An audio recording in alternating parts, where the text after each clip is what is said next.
दोस्तों एक बहुत ही इंपॉर्टेंट एंड इंटरेस्टिंग टॉपिक पर अभी डिस्कशन करेंगे। सो क्या होता है कि जब आपकी असेसमेंट प्रोसीडिंग्स क्लोज हो जाती है, सो क्या क्या इस प्रोसीडिंग के तहत पूरे प्रोसीजर्स रहते हैं वो हमने पिछली वीडियोस में डिस्कस किया है डिटेल में।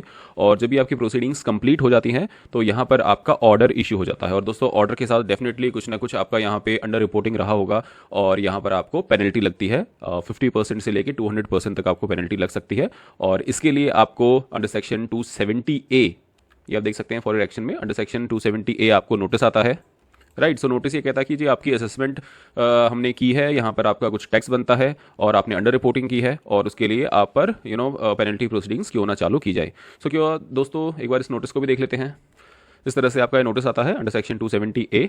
सो क्लियरली यहाँ पे मेंशन्ड है, it appears that you have under reported income as per details given in the assessment order. ठीक है, आपने अंडर रिपोर्टिंग की है। देखिए कोई भी दोस्तों अगर असेसमेंट प्रोसीडिंग कंप्लीट होती है तो कहीं ना कहीं कुछ ना कुछ आपका ज़रूर वहाँ पर ऑफिसर निकालते हैं चीज़ें और वो आपकी इनकम में ऐड होगा। एंड इन दैट केस आपका अंडर रिपोर्टिंग का केस बनता है क्लियरली। ठीक है, अगर आपने फ्रॉडुलेंट तरीके से कई चीज़ें की हैं तो वहाँ पे आपको 200% तक भी पेनल्टी पे करनी पड़ सकती है, लेकिन नॉर्मल अंडर रिपोर्टिंग के केस में 50% की आपकी यहाँ पर पेनल्टी होती है। ठीक है, बट 50% भी दोस्तों काफ़ी एक बड़ा अमाउंट हो जाता है। Right, so in that case क्या यहाँ पे प्रोविजंस हैं।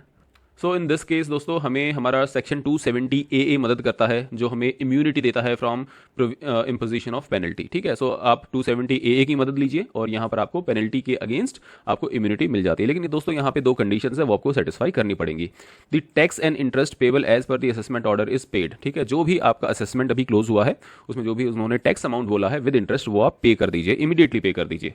सेकेंडली आप इस ऑर्डर के अगेंस्ट अपील नहीं करेंगे। ठीक है, सो अगर आप ये दोनों कंडीशंस को सेटिस्फाई करते हैं तो आपको यहाँ पर पेनल्टी से एक तरीके से एक इम्यूनिटी मिल जाती है। और दोस्तों ये बहुत ही क्लीन तरीका है आपको, अदरवाइज अगर आप पेनल्टी के अगेंस्ट अपील करते हैं चीज़ें यहाँ पे और ज़्यादा मैसी हो जाती है, तो काफ़ी क्लीन तरीका है जिससे कि आप अपनी पेनल्टी सेव कर सकते हैं। सो दोस्तों इसका इनकम टैक्स पोर्टल पर कैसे आपको प्रोसीजर करना होता है वो हम यहाँ पे देख लेते हैं। सो बेसिकली आपको यहाँ पे आना होगा e file income tax form, file income tax forms. दोस्तों यहाँ पर आपको थर्ड वाले ऑप्शन में आना है और यहाँ पर आप जब स्क्रॉल करेंगे तो आपको नेक्स्ट पेजेस पे आना पड़ेगा एक बार and you can see penalty imposable. ठीक है, तो form for application under section 270AA2 of the income tax act. ठीक है, तो आपको उसको फाइल नाउ पे क्लिक करना है, असेसमेंट ईयर चूज़ कीजिए और कंटिन्यू पर क्लिक कर दीजिए। Let's get started. Of course दोस्तों ये पूरा फॉर्म है, यहाँ पे कुछ बेसिक डिटेल्स हमें अपडेट करनी है। सो डॉक्यूमेंट आइडेंटिफिकेशन नंबर। सो दोस्तों इस तरह से आपका असेसमेंट ऑर्डर आता है। ये करीब 6-7 पेज का पूरा डॉक्यूमेंट होता है जहाँ पे पूरी केस की हिस्ट्री और बाकी सारी डिटेल्स मेंशन होती है कि कितना क्या यहाँ पे टैक्स लगाया गया है, क्या कुछ पेनल्टी है। ठीक है, सो असेसमेंट ऑर्डर, यहाँ पे आपका जो डॉक्यूमेंट नंबर है वो document number basically document identification number आपका ये वाला नंबर रहेगा, ITBA whatever is after that. Okay, so ये नंबर आप कॉपी कर लीजिए। उसके बाद आप यहाँ पर अपना assessment year, section under which order is passed. So आपका असेसमेंट ऑर्डर हो गया यहाँ पे 143(3) में। दोस्तों यहाँ पर आपका डेट ऑफ ऑर्डर है, सो डेट ऑफ ऑर्डर भी वहाँ पे पेस्ट कीजिए।